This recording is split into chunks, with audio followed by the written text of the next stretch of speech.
Hello everyone, my name is Ruben Gomez and today we're going to unveil the mysteries between seasonal affective disorder and the winter blues.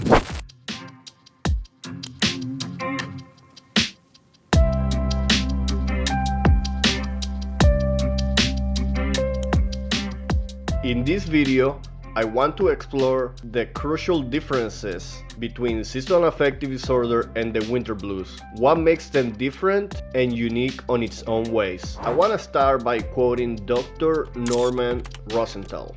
He is the first psychiatrist who coined the term SAD. He has been studying this for over 40 years, and he describes the winter blues as a milder form of seasonal affective disorder. I would like us to keep this in mind as we go through the 5 key differences between the two of them. Number 1.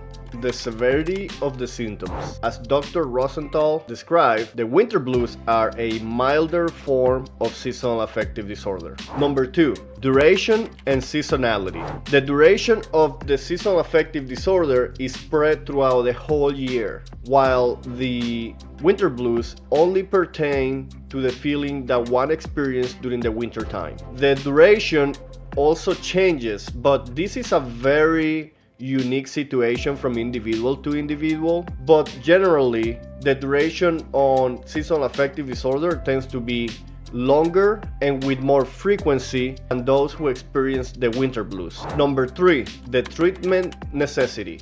Usually, seasonal affective disorder is better understood by a professional. This can take the form of a coach, a psychiatrist, a psychologist, anyone with an understanding of the disorder, and also a way of how to help you navigate those challenges. On the other hand, most of the population experience some sort of winter blues. Some simply experience it for a few days, but most people experience it throughout the whole winter. They come in and out. Most people have the way to find a way to cope with the winter blues, but the treatment is not as recommended or necessary as with those that experience seasonal affective disorder all year round. Still, it is recommended for anyone, whether suffering from a disorder or not, to seek counsel and have somebody on site to help them navigate the challenges of life. As we're speaking about treatment, I want to clarify that some individuals benefit from medication, but we will explore treatments on a different video to make you understand that there is a wide variety of solutions that not only pertain to medication. Now, the last difference is psychological changes. Now, with the winter blues, most people experience a way down. A way down in what, you may ask?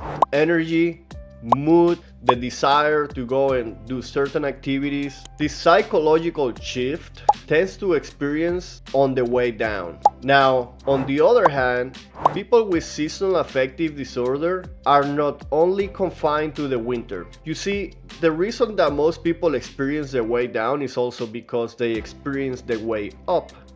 What do I mean by that? The yin yang explains it best. There is a time for darkness and there is a time for light. These two affect our biology, which in effect affects our psychology and the way that we see, perceive, and interact with the world. That being said, the psychological changes are experienced through the whole year in different stages by those who suffer from seasonal affective disorder. An example would be in the seasons like fall and spring, when somebody experiences weeks on a dark climate that primarily resonate with the wintertime, and then the weather change and shifts towards something that is a little more related to the summertime. Sunny, it's warmer, it's more pleasant for the most part, and that makes the person experience ups and downs, ups and downs. Some people even suffer from what is called cabin fever. Some people even experience a spring fever,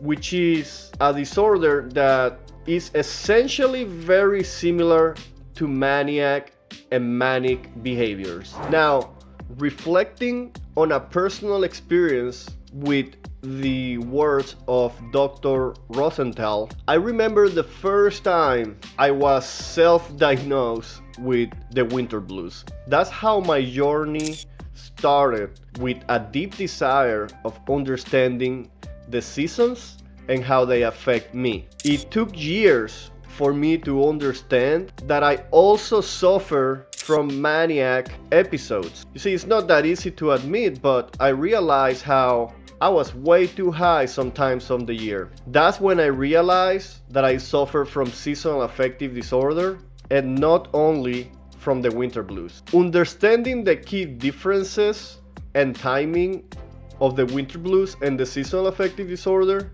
is critical for you to start getting to know yourself better and come up with coping mechanisms that not only help you to survive, but actually to thrive, to use the seasons and its energies in your advantage. If you're curious to know more about ways in how you can use your so-called or so-perceived disorders, even if you don't suffer from the winter blues of seasonal affective disorder, if you're interested in learning more about how to use the seasons for your advantage, I invite you to my free webinar where we will explore how to live in harmony every season of the year. I will see you in the next video. Don't forget to like and subscribe for more videos like this.